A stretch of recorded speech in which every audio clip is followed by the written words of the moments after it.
So, ingon anak ka gahig ulo. Ingon pa sa kuwalya, ang pinakagahig yung ulo kining Pilipino.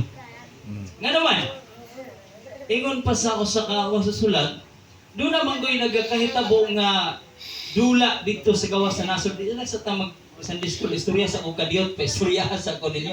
Kaya nakabuhi ko. Oh, nakapabor man ko. Kamu na po diri, maminaw na po ko sa inyo ha. Di, lain nahitabo nga contest. Pambakod ka dito sa pinakatungoy sa building, iuna gyud imong ulo dito. Sa ubos kay tan-aw lagi ug kinsay pinakagahig ulo. Di karon kining Pilipino naa dito sa pinakatumoy. Maro lagi kay Pilipino. Bukoy gyud na gyud pinakatumoy. Di tan-aw niya sa nag-una, una na ang kato nagkalain-laing nga mga nasod.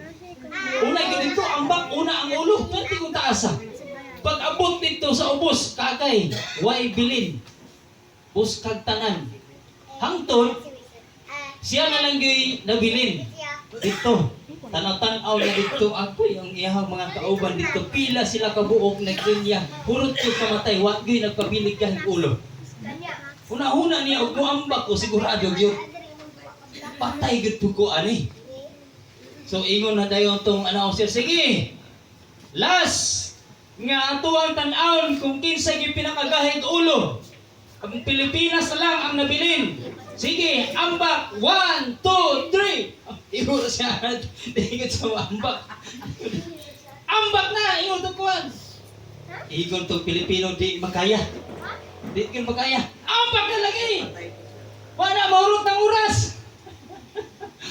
Agtod, ingon siya, di kin makaya. Di ko maambak.